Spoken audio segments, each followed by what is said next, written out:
Bienvenidos a nuestro tercer viaje por la cultura. En este viaje nos iremos a oír un poco de música a Chicago y luego nos trasladaremos a San Petersburgo para firmar un importante contrato en nombre de Su Majestad Fernando VII.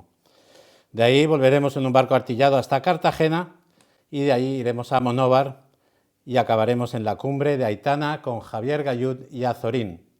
Terminaremos con algunas propuestas, así que tengan a mano papel y lápiz. El pasado jueves, día 4 de marzo, disfrutamos en el Auditori de la Casa de Cultura de Calp, con el primer espectáculo del primer Festival de Jazz y Blues de Calp. Con poco menos de media entrada, actuó Almans Jazz Band. Mucho Dixie y un impresionante trabajo de percusión con la washing board, la plancha de lavar. Los de Shishona procesionaron por los pasillos como si estuvieran en un alegre desfile en New Orleans y dejaron muy buen sabor de boca. Pero la estrella del festival fue Toronzo Cannon y su Chicago Blues Band, el miércoles 11 de marzo. También tocó en el Auditori de la Vila Lloyosa el viernes 13, con más de media entrada a precios populares. Toronzo tuvo a 200 personas suspendidas de las 6 cuerdas de su guitarra. Su fuerza con la guitarra hace pensar que Cannon, en castellano cañón, pudiera ser un apelativo referente a esta fuerza que tiene en escena, esta fuerza que tiene con su música. Sin embargo, no es así. El nombre Toronzo es un nombre de origen cherokee que se lo puso su abuelo por su sangre indígena. Y el nombre de Cannon es el apellido oficial. Y que me da a mí una excusa, siquiera tangencial, para hablar del siguiente tema, de cañones. No quiero dejar pasar la oportunidad para acercarme al castillo de Benidorm y enseñarles una curiosidad.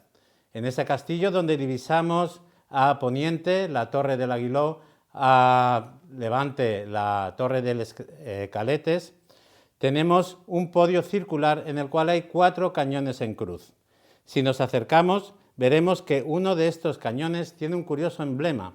Es un águila bicéfala, es el escudo del zar de Rusia. Alguien se preguntará, ¿qué hace un cañón ruso en el castillo de Benidorm?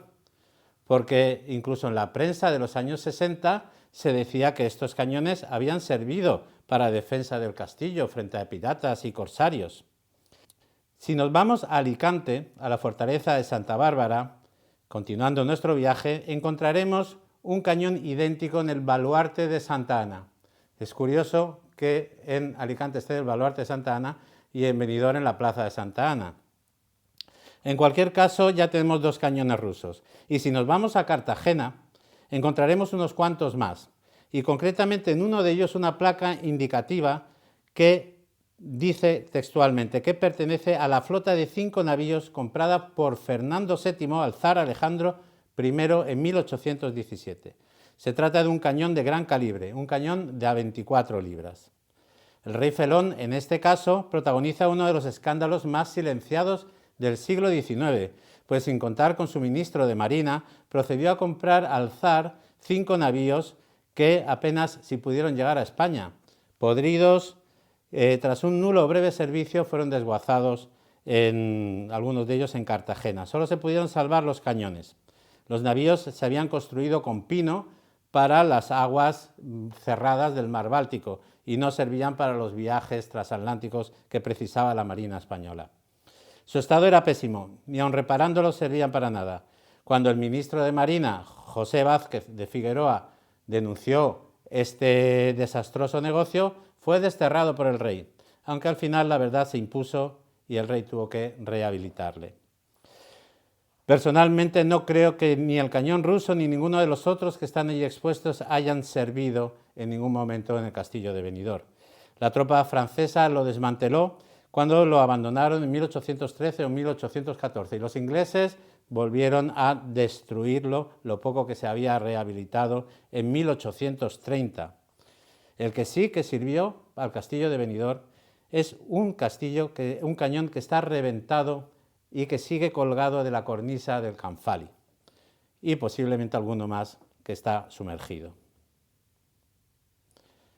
Y ahora, despidiéndonos del cañón, nos volvemos de Cartagena y paramos un momento en Monóvar para acercarnos a la Casa Museo de Azorín y ofrecerle una invitación a su gestor, Javier Gallud. Javier Gallud Tristán, nacido en Alicante en 1998, es graduado en Historia por la Universidad de Alicante y posgraduado en Archivística por la UNED. Pertenece a la Asociación Profesional de Archiveros y Gestores de Documentos Valencianos y a la Asociación de Casas Museo y Fundaciones de Escritores. Ha publicado artículos en revistas especializadas, ha participado en ediciones críticas y ha coordinado varias exposiciones en torno a la figura de Azorín. Actualmente ejerce como gestor del archivo de la Fundación Mediterráneo y de la Casa Museo Azorín de Monóvar. ¿Qué combinación existe entre tu vocación, tu formación académica y tu trayectoria profesional actual? Pues yo diría que total, es decir, por un poco ese currículum y esa formación que poseo, para la labor o el trabajo de gestor de la Casa Museo Azorín es ideal porque al final combina esos dos ámbitos que engloba la gestión de ese inmueble, que es por un lado lo que es el legado de Azorín a nivel documental y luego por el otro lado la parte histórica o esa formación, lo que te permite es entender el contexto sobre el que Azorín desarrolla su vida y su obra. ¿Tú consideras que tu desempeño actual, tu dedicación es un paso en el camino en este mundo tan dinámico o crees que la especialización, por ejemplo, en esta materia requiere una estabilidad en el puesto, digamos? Absolutamente requiere una estabilidad. Al final, la vida de Azorín y la obra, nuevamente repito, es tan amplia que incluso dedicándole toda tu vida profesional, siempre habrá algo que se escape de tu control. Por lo tanto, es fundamental poder especializarte y necesario. En este caso, la Casa Museo de Monóvar, la Casa de Azorín, es de la Fundación Mediterráneo. ¿Qué es la Fundación Mediterráneo? Pues es una muy buena pregunta porque al final contextualizar a la Fundación permite entender el por qué la Casa Museo de Azorín acabó en nuestras manos. Al final nosotros somos los herederos de la obra social de la CAM y dentro de esas actividades culturales o esa rama de la obra social cultural que se creó, surgió una escisión dedicada al mundo de la archivística. Entonces, dentro de ese contexto, además de adquirirse los 16 legados que componen su archivo con sede en Alicante, uno de los inmuebles que se adquirieron fue la Casa Museo Azorín. En definitiva, y creo que es importante recalcarlo, a nivel nacional somos de las entidades, por no decir la entidad privada, que mayor volumen o cuyo archivo mayor importancia tiene por el contenido que lo forma. Y localizándonos aquí en nuestra zona, de Calp a la Vila Joiosa, ¿qué recursos, qué centros dispone la Fundación Mediterráneo? Pues es importante matizar que por ese contexto de donde venimos, de la caja de ahorros, al final nuestros centros se extienden desde Valencia hasta Cartagena. Y en concreto en la comarca de Alicante, otros que podemos encontrar, además de la mencionada Casa Museo Azorín, está por ejemplo la Casa Museo Modernista en Novelda, enfocada más al estilo modernista, el estilo artístico. Luego podemos encontrar en Crevillent un centro de estudios medioambientales, la propia oficina o la sede de Alicante, donde tenemos el aula de cultura, el archivo ya mencionado, y fundamentalmente esos son los centros en la comarca de Alicante visitables y de temática muy diversa. Y a los que vivimos en la Marina Baja, la Marina Alta, en el caso de Calp, ¿por qué nos puede interesar gastar una hora de viaje para ir a Monóvar a ver la Casa Museo de Azorín? Porque al final yo siempre digo a los visitantes que Azorín o la figura de Azorín es básica y esencial para entender el siglo XX español, desde el punto de vista social y político y desde el punto de vista del desarrollo de las letras.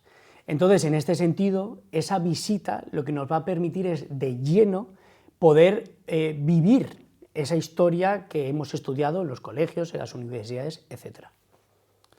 Y la Casa Museo tiene para todo, para el simple curioso, para el investigador, para el archivista. Quiero decir, ¿qué recursos bibliográficos y documentales existen allí? Pues efectivamente, con lo que cuenta es, tanto a nivel bibliográfico sobre Azorín, una recopilación de todos los ensayos y estudios críticos sobre su obra que se han publicado a lo largo de la historia, y a su vez cuenta con el legado propiamente de Azorín. Entonces, al final, la importancia, ya no solo de acudir por parte de los curiosos, sino de los investigadores, es que van a poder consultar y ver de primera mano la historia directa del siglo XX español, ya mencionado en la pregunta sobre el por qué visitar la Casa Museo. ¿Y qué vigencia, qué actualidad tiene Azorín hoy en día? Pues al final Azorín sorprende porque cuando uno lee su obra ve que trata temas que, si no te dijera que son de Azorín y no te dijera el año en que han sido escritos, pensarás que ha sido la actualidad cuando ha sido escrito. Te pongo un ejemplo muy claro. El otro día, a raíz de un investigador que nos consultó y tal, oye, es que uno se da a parar con artículos que Azorín escribe en el ABC en mayo del 1912 sobre el feminismo. Un tema de actualidad que uno puede pensar que se trata hoy en día, y hace más de 100 años, donde Azorín, a través del medio de prensa, ya decía, oye, que en otros países europeos como Finlandia esta cuestión ya la están tratando, aquí en España habrá algo que hacer. Entonces, en definitiva, la importancia de estudiar y de que exista esa actualidad de Azorín es para que, y el relacionado con la historia, ver lo que él vio, los errores que él vio, y en este caso intentar no volver a cometerlos. Muy bien. Y una de las obras o logros de la Fundación Mediterránea ha sido rescatar dos obras de teatro que estaban inéditas, ¿verdad? En este libro que directamente saca en editorial la Fundación, que son Judith y Eiffage, en unas circunstancias muy peculiares, ¿no? Sí, aunque nos vayamos a centrar en Eiffage, simplemente mencionar respecto a Judith que en el año 2019 uno de los herederos de Azorín, una de esas ramas, donó la famosa maleta Azorín, que acabó concluyendo una exposición, etc. Bueno, pues dentro de dicha maleta apareció un borrador de la obra de teatro de Judith. Y referente a Eiffage, la peculiaridad que tiene es que al final esta fue estrenada, o digamos que tiene dos versiones. ¿Cuál es la diferencia entre una y otra? La primera, se publicó en el 33 un prólogo de la misma, anunciando que iba a ser estrenada a través de la radio, de la emisora Unión Radio. Efectivamente fue estrenada y posteriormente, en el 42, fue representada en un teatro en Burgos. ¿Qué es lo que le sucedió a esa obra? Que quien la lea, y animo a que los espectadores la lean, está formada por 3 actos. Los 3 primeros tienen una índole cómica y el tercero da un giro dramático que a los espectadores les dejó fríos, y la acogida no fue del todo buena. ¿Esto qué generó? Que Azorín hiciera correcciones en dicho tercer acto y entonces volviera a publicar esta obra, Eiffage, bajo otro título que se llama Farso docente, en un diario, Fantasía se llama. Entonces, la peculiaridad de esta obra es que, digamos que tiene 2 títulos y 2 primeros actos iguales, pero un tercero distinto. Y en concreto, esta obra, ¿qué posteridad puede tener hoy en día si el propio Azorín le cambia el tercer acto? ¿Es la que se ha publicado aquí? ¿Es la original o es la...? Es la original. Es la original. Sí. ¿Qué posteridad puede tener? ¿Qué actualidad, qué vigencia puede tener? Y se me ha olvidado añadir un matiz, y es que precisamente los 2 investigadores que hicieron esa recopilación, se sabe cuál es la Eiffage, la original, y se sabe cuál es la otra versión, la de Farsa docente, por los textos, y que efectivamente ven que no cuadran. Sin embargo, ellos lo que interpretan por cómo los medios recogen aquel estreno en Burgos, teatral, interpretan que la que se estrenó fue la versión original. Y dicho esto, sobre la posteridad que tiene, aunque el tercer acto cambie, que la única modificación que hay es que ese tono dramático, en la segunda versión, Azorín lo suaviza un poco para que tuviese mejor acogida, ya que hay que tener en cuenta que la obra, por ejemplo, estuvo a punto de estrenarse en Madrid. Finalmente no fue así. Y respecto a la posteridad que tiene, el tema central de la obra, y ya lo dice Eiffage, el protagonista, es el pecado original, que él interpreta que es la violencia inherente que todos tenemos dentro. Entonces, esto aplicado a una actualidad más que reciente, que es los conflictos internacionales que últimamente están habiendo, Azorín con su obra, ya en el 33, lo que pretende avisar es que si nosotros no somos capaces de mantenernos ajenos a las influencias externas y centrarnos y basar nuestro propio criterio, lo que podemos conseguir o lo que vamos a obtener es sacar esa violencia inerte. No solo esto, referente a la actualidad más reciente, sino también que es muy importante resaltar el contexto histórico en el que esta obra se publica. Hemos dicho el 33, preludio de la Guerra Civil Española y la Segunda Guerra Mundial.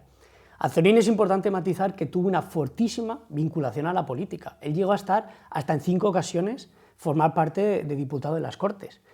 Es decir, que probablemente no es casualidad que Azorín tocase este tema en su obra teatral, sino que viendo lo que se venía, al haberlo vivido desde dentro, quiso advertir a la población de lo que se venía. Entonces, pienso yo que se justifica o se explica que después de la Guerra Civil, en el 42, aquel tercer acto cayera como un chaparrón entre la gente, después de lo que habían vivido. ¿Y por qué es importante esta obra IFAC, que se llama IFAC, para Calp y las Marinas? Es importante porque al final, en el mencionado tercer acto, Azorín, como en muchísima de su obra, para empezar trata los temas, o digamos, trata el espacio geográfico y natural de esta comarca, lo describe con una belleza increíble. Además, como curiosidad, él toma el mito de la isla de Benidorm con el Puig Campana y digamos que lo combina con el Peñón d'Ifaig, ese origen mítico al que también se le asocia, y digamos que combina ciertas historias que los que somos de aquí, una vez lo lee, ese tercer acto, automáticamente se traslada y le suena aún más cercano. Entiendo entonces que un autor de dimensión internacional como Azorín, que era miembro de la Real Academia ya, quizá, cuando lo escribe. En el 24, efectivamente, sí. Ya es miembro. Que centre una obra con tantos aspectos de esta zona para que nosotros nos sintamos tentados por lo menos de leerla, ¿verdad? Por supuesto. De hecho, hay una cosa que a mí me gustaría también hacer hincapié, y es que al final Azorín es cierto que en Alicante residió muy poco. Enseguida se trasladó a Yecla, luego a Valencia y ya el resto de su vida a Madrid. Pero eso no quiere decir en absoluto que se olvidase de su tierra natal. No solo el bullicio de Madrid, o cuando él estaba cansado de ese bullicio, se trasladaba a esta zona, sino que además en su obra constantemente la describirá con mucho cariño, no solo en IFAC o en esta obra teatral, sino además me viene a la mente, por ejemplo, Superrealismo, que es del género novela, no tiene nada que ver con esto, sí que se contextualiza en el mismo periodo, pero en ambos casos se ve perfectamente cómo Azorín o muestra perfectamente ese amor por su tierra, no solo por cómo describe los paisajes ya mencionados, sino por cómo describe y se fija en los castillos, en las tradiciones, incluso en la gastronomía. Por lo tanto, hecho este matiz, decir que Alicante nunca se separó de Azorín. Eso en su obra y luego las influencias que tuvo con los personajes de esta zona. Por ejemplo, la relación de Azorín y Gabriel Miró fue muy estrecha. Ambos no fueron pocos los artículos en los que se dedicaron mutuamente a esa admiración. Pues muchas gracias, Javier, por aceptar la invitación y por tu amabilidad. No sé si quieres dirigirte a la audiencia para transmitirle cualquier mensaje. Bueno, yo lo primero agradeceros a vosotros la invitación, animaros a venir a la Casa Museo Azorín, a estudiar y a leer Azorín, que de verdad tiene tanto una faceta literaria como una faceta periodística interesantísima, y bueno, y que ojalá pues esa actualidad de la que hablamos de Azorín pues cada vez sea más y más creciente. El 20 de marzo, en la Casa del Fester de Benidorm, tendremos una conferencia muy interesante con el título Mujeres de Benidorm, siglo XX, a cargo de Mercedes Tigés y María de Besa Benaloy. El 20 de marzo también, repertorio de música sacra en la iglesia de San Jaume y Santa Ana, a cargo de la coral y grupo de cámara de la Unión Musical de Benidorm. El 20 de marzo, en el Palau de Altea, monólogos con la obra Doctora Profesional 2.0 con la tía Visantica. Y el 21 de marzo hay teatro en el Auditori de la Casa de Cultura de Calp, con Medea, por la compañía Mascarats Producciones, con entrada libre a las 19:30 horas. El 22 de marzo, Ruta Cultural, con visita guiada al Castillo de Sacs, organizada por Marina Histórica y l'École Française de Benidorm.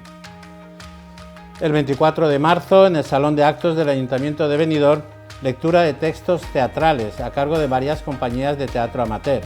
El 25 de marzo, en el Salón Blau de la Casa de Cultura, el tenor e investigador histórico José Luis Luri presenta su último libro, Nicolás Constantini Colau, donde nos cuenta la verdad histórica investigada de Colau, uno de los protagonistas de la rebelión cantonalista de Cartagena durante la Revolución Gloriosa, y también personaje en la novela Mr. Witt en el cantón de Ramón J. Sender. El 26 de marzo, en el Palau de Altea, representación de la ópera de Giacomo Puccini, La Bohème, por la compañía Ópera 2001. 3 horas de música inmortal. El 27 de marzo, en el Salón Blau de la Casa de Cultura de Calp, proyección del largometraje La Fuga Perpendicular, de P.L. Salvador. Entrada libre. El 27 de marzo, en el Salón de Actos del Ayuntamiento de Benidorm, recital poético a cargo del Liceo Poético de Benidorm. El 28 de marzo, también en Benidorm, dentro del Festival Internacional de Órgano en la Iglesia de San Jaume y Santa Ana, actuará Javier Artigas al órgano y Juan López Cabezuelo a la flauta travesera. También en Benidorm, el 28 de marzo, concierto en el auditorio del Centro Cultural de la Banda Sinfónica La Nova. El 30 de marzo, repertorio de música sacra en la Iglesia del Carmen de Benidorm, a cargo de la Agrupación Coral de Benidorm. Y el 31 de marzo, música sacra en la misma Iglesia del Carmen, a cargo de Camerata Ars Cántica, Orquesta Conservatorio y Coral de Altea y Coral de Calpe. En Calp continúan las visitas guiadas al Bancs de la Reina de Calp con inscripción previa obligatoria.